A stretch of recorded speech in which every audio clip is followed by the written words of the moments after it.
Hello and welcome to this introduction to infection video. I'm Dr. Alid Roberts, and in this video we're going to look at influenza infections, more commonly known as the flu, as an example of a viral upper respiratory tract infection. Now, influenza is what we would call an acute viral respiratory infection caused by the influenza virus. An infection begins when the virus enters the upper respiratory tract via respiratory droplets that are expelled when an infected individual coughs, sneezes, or speaks, and are then inhaled by the new host. These viral particles then deposit on the mucosal surface of the nose, throat, or trachea, where the virus can attach to epithelial cells and begin to replicate within them. Now, the infectious dose is around 10 virions, meaning only a small number of virus particles are required to establish infection, and the incubation period is typically anywhere from 1 to 4 days, but will vary depending on the initial dose.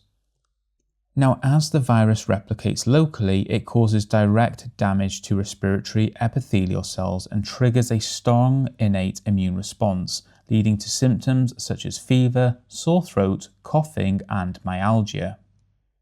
In some cases, the infection can spread to the lower respiratory tract, contributing to bronchitis or viral pneumonia. Now, this happens because of how the virus infects and replicates within the host.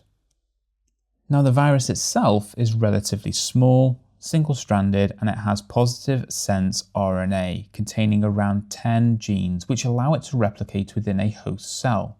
Now, in order to gain entry to a host cell, it must rely on the 500 or so spike proteins across its surface.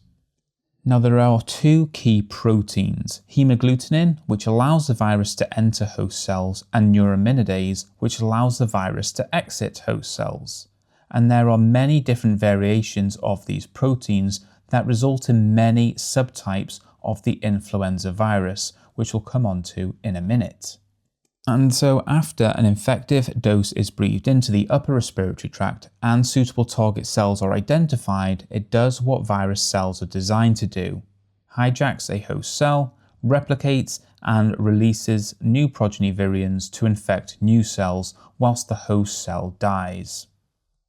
Now, as I've just said, there are many different subtypes of the influenza virus based on the different variations of haemagglutinin and neuraminidase proteins. And these have typically arisen through two key mechanisms. The first is antigenic drift. This is where antigenic molecules, such as our haemagglutinin or neuraminidase, mutate ever so slightly due to minor errors in the proofreading process during replication. Sometimes this alters the spike proteins just enough to create something new that our bodies haven't seen before. This is what happens each year, causing the seasonal changes to the flu virus. The second mechanism is antigenic shift. This is where there is a large abrupt change within the virus through genome reassortment. This is where segments of the genome get mixed up with one another when two or more viruses are present. Now, this is particularly problematic. Let's say, for instance, we have a subtype that has a high virulence but low transmissibility, so poor at spreading but can cause damage when it does, and another subtype that has low virulence with high transmissibility, so doesn't cause too much damage but is able to spread quite easily. If these infect the same host organism, which is usually something like a pig due to the molecules on the surface of its cells, and segments of the genome undergo genome reassortment, parts of one virus will mix with the other and could potentially end up with a pandemic strain, one that has extremely high virulence and high transmissibility, so it will spread quickly and cause problematic infections. But more crucially, it might have novel antigenic properties, meaning no human has seen it before, therefore no one has immunity, and this could spell disaster. Now, the infection process causes inflammation as the body tries to deal with the infection, and so naturally we get an increase in pro-inflammatory cytokines, so interferons such as IL-1, IL-6, and TNF-alpha from our infected cells and various immune cells.